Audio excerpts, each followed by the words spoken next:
Welcome to Lexan TV. In this week's episode, I'll be featuring CEO of a company who continues to inspire youth and also advocates strongly to the growth in ICT education, not just in Grenada, but in the Caribbean region.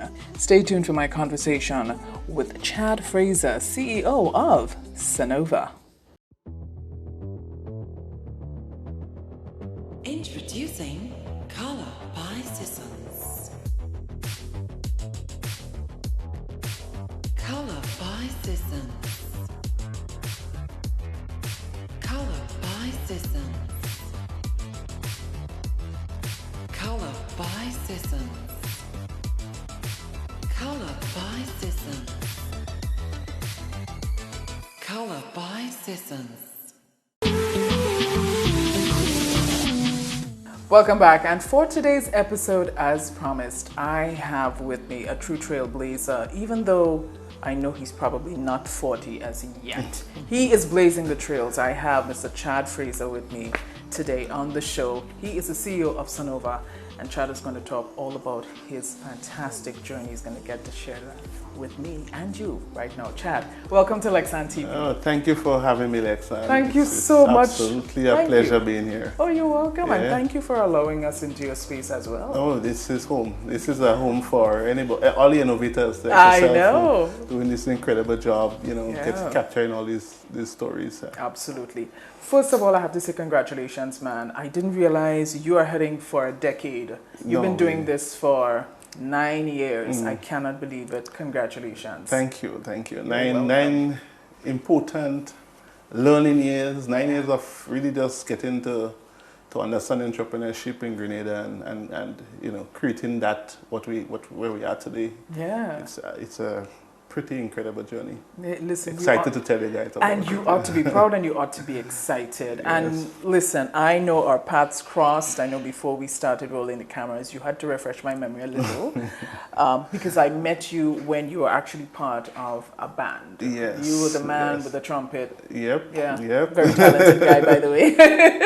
and look at you now. You've started your own business, and we're speaking about music and trumpet and all of that, but what attracted you to the field of technology and IT? Well, originally I wanted to be an inventor.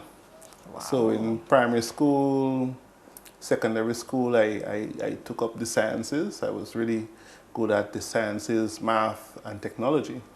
But really, I wanted to be an inventor. I wanted to make things. Yeah. All right, but coming from my humble beginnings, the opportunity to go and study electrical engineering was not an option for me. So that's why I ended up studying MIS at HDU. Right. And the world went 360, and microcomputers became a thing, and now I'm actually an inventor. I call myself an inventor, innovator. So Sonova is all about innovation, and I've always been passionate about that. So now it's not like how it was before, where you use electronics. Here nowadays we use software. We use the computers, and that's what Sonova is all about: creating great software. Yeah. And it's very exciting. I can tell. Yeah. I can tell. Listen, you're talking about your passion and what you love to do. So clearly, this is going to be a very interesting conversation that we're going to have today. Yeah. You started off on your own. You ultimately, got some good support systems to join you. Now, to date, a team of 9. But firstly, I want to find out a little bit about the name Sonova. So I like watching documentaries on the planets and the universe. Really just, I love understanding creation. Yeah. Right? And so I've always heard about the supernova explosion, right? And that's what happens, is a measure of energy. So it's like a huge amount of energy, right? So when I was thinking about the name Sonova, it derived from supernova, which means a large amount of creative, innovative energy, really. Wow. Right? So it's a play on the words, supernova. Supernova, yeah, and so there you have get it, Sonova. Yeah. That's pretty cool. Yeah, and even the color, the orange, yes. that's the color star takes. when it's about to go release that amount of energy. So the color, the orange, is all inspired by creation, really. You really put some thought into this. And there you go, and there it is. That's fantastic. Give people a little bit of insight into, yes, you spoke about software development. Tell us a little bit more about the services that you offer at Sonova. Yeah, so Sonova, we're all about solutions for Sonova. So software development is one of the ways we solve a problem, but essentially what we do is really look at the problem that the organization is facing, whether it be in data management, whether it be in operational support or marketing. And we would look at the palette of technologies available, and we'd come up with a solution. Fortunately for us, we have a broad range of talent on the team. So we do everything from hardware or devices to software and apps. But our true love is in data analytics. Right? So we do a lot of, build a lot of systems that really focuses on making sense of data. Wow. And then there was a pandemic. And then there was a pandemic. There was a pandemic, and it was total chaos, and folks were getting it was becoming a bit of a tedious task to pop here and pop there and write there and sanitize here and scan that. Well, scan. Yeah. So then came the light bulb moment. Yes. The birth of Ta-da. Ta-da. And when I saw the name, it's the first thing that came to my mind.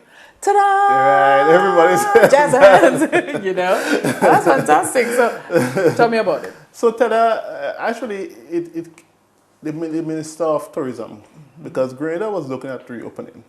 It couldn't remain in that state, but opening in a safe way. And so we were looking at tourism. How can we reopen our borders safely and avoid our locals being in direct contact with, all the people coming in, and trying to minimize contact as much as possible. Ultimately, it ended up being a partnership with us, the Ministry of Tourism, GT. Trade got involved because, tourism is about small businesses, really. Right. They are a big part of tourism. And how could we now support them as well? So the solution had to be broad enough to support all the players, all the stakeholders. Right. So that started off by being primarily a tool to replace the whole sign-in process, to make it convenient. So signing in with Tether actually took probably 2 to 3 seconds, as opposed to you signing up in a line trying to sign a book and get a pen and all the inconveniences there.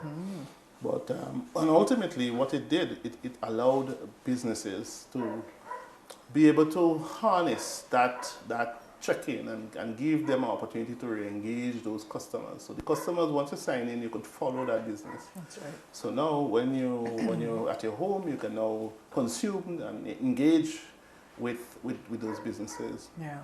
That's a fun fact, right? Fun fact. The word tether actually came, it's a play on the word tether, which is to connect, right? Gotcha.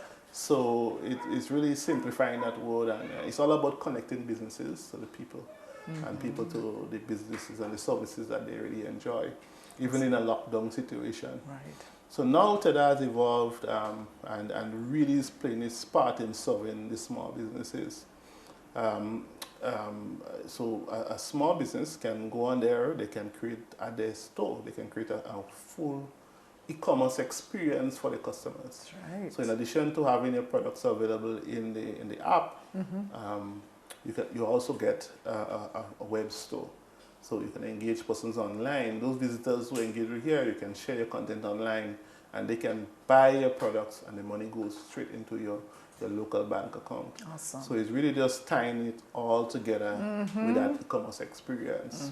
That's where we are now. That's where our focus is now, because we're still signing in. People are still signing in. Yeah. But how can we know? Because SU is reopening. So how can we know? There you go. How can they service these visitors and so forth in a safe way? Yeah. That to me, because you just mentioned SU is going to be reopening pretty soon. And to me, that was a sowing the seeds moment for you and for Teda. Yes. You know, it's getting it ready when it's exactly. Yeah, when it's ripe and when it's hot. And I'm curious to find out, because I know you have a team of 9. By the way, I understand that the majority of your team members and players are women. They are. And, Yeah, and that's not pretty only good. marketing and administration. Most of our software engineers are females. Yeah. Good stuff, man. Kevin and I are very lonely sometimes as men in the office. But we had to work hard to get women excited about ICT. So over the years, I've partnered with MCC. I've done many different talks encouraging females to get involved. And last year we did an intern. We have an internship program. So we had a couple of females, and it's really exciting to see the new appreciation. Sometimes you go initially in the secondary schools, you do the career days, and very few females would put up their hands.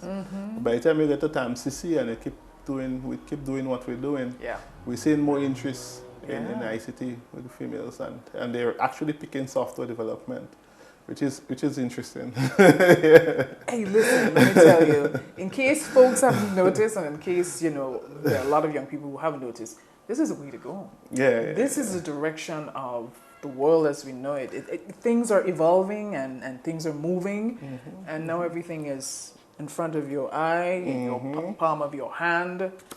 Got to get with the program. Yeah, I think, and I think Grenada is uniquely, people know us for tourism. And that's, over the years, Grenadians are educated.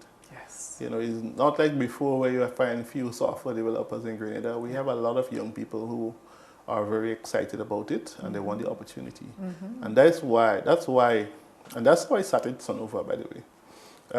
When I was in their situation at one point when I graduated from SU, and there were very few software development opportunities. Maybe NIS had 1 or 2 openings, and not much. And so I started Sonova Home, and we grew from there.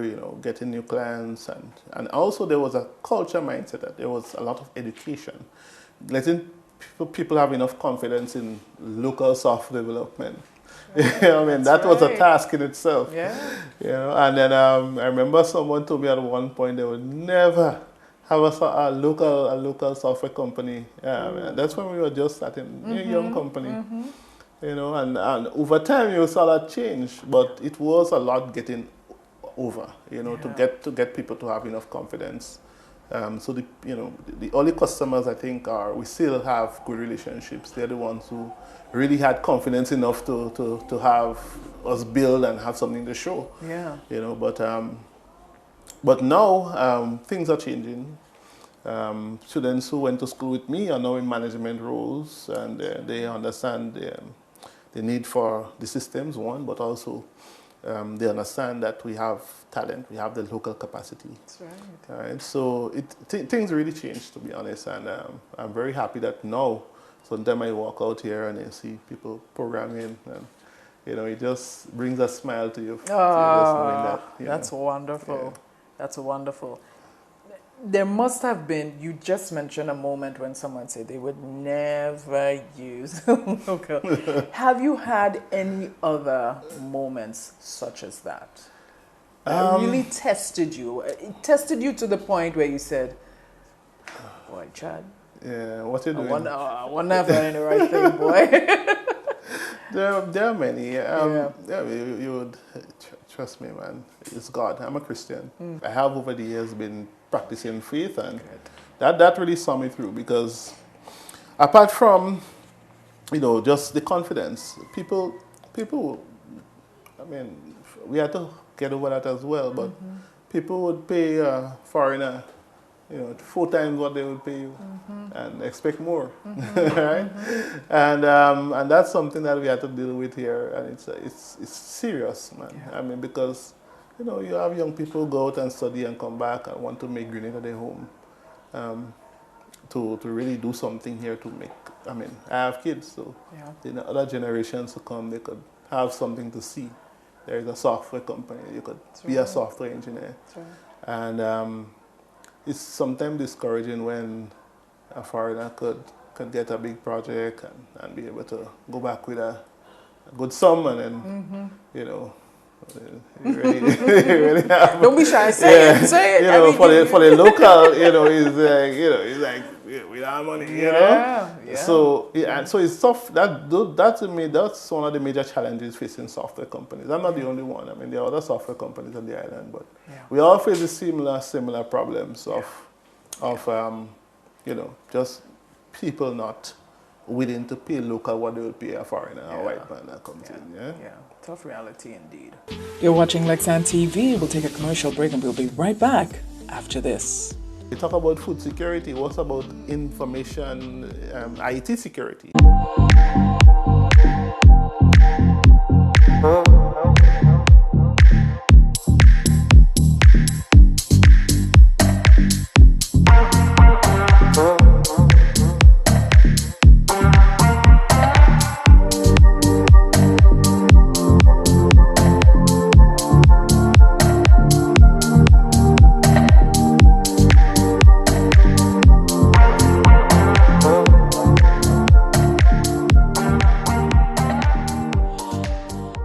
What do you get when you combine chefs, home cooks, beverages, guest tasters, and a lover of food? It's the We Cooking series featuring friends from near and far. It's about local, regional, and international cuisine. Join me on this culinary adventure that brings people and food together. Look out for new episodes coming to Lexan TV Sundays at 11 a.m. Visit the Lexan TV Facebook page for more info. What's in the pipeline for Sonova? I know, and don't tell me nothing because I know you are an innovator. You said it yourself. So there's always something coming. And of course, I'm not putting any pressure on you. No. Whatever you're at liberty to share with us, please do. We have a bunch of things. Now we'll continue building on Tether. Because we see Tether as a real solution to many of the small businesses here. All right, so we'll continue building out the e-commerce capacity and forming partnerships to improve on things like the shipping and delivery and so forth. Right.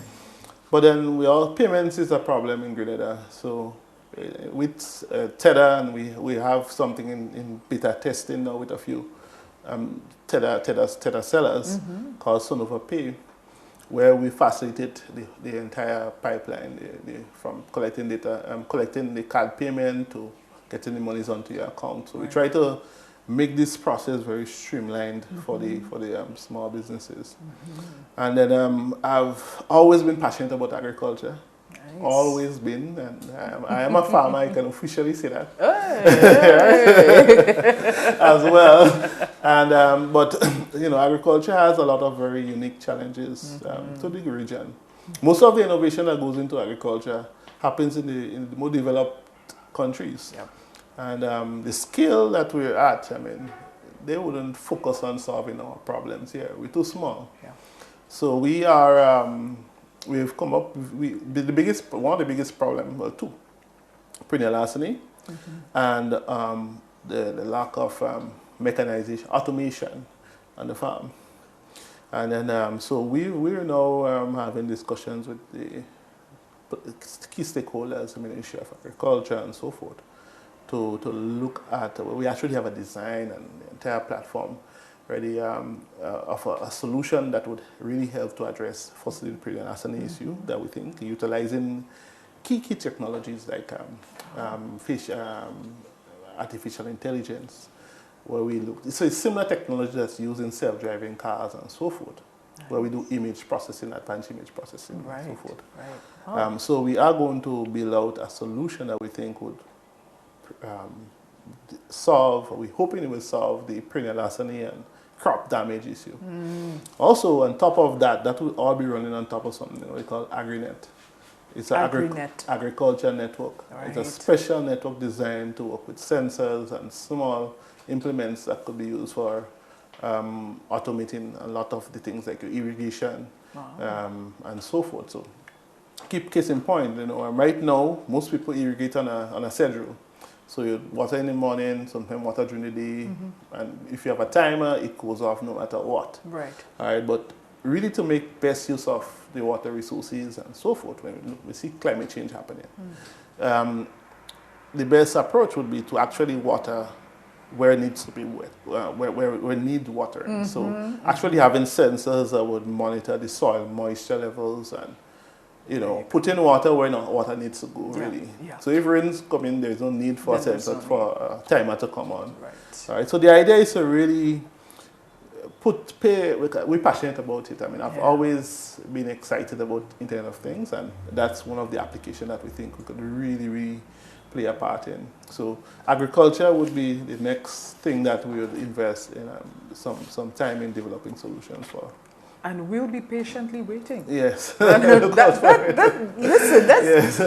that is awesome. Yeah, no, it's and it's exciting. Wow. You see, when there is little happening, there is a lot of room for innovation. That's right. And so it's a lot. That's it's very right. exciting to be able to have a solution in that space. Absolutely, absolutely. Yeah.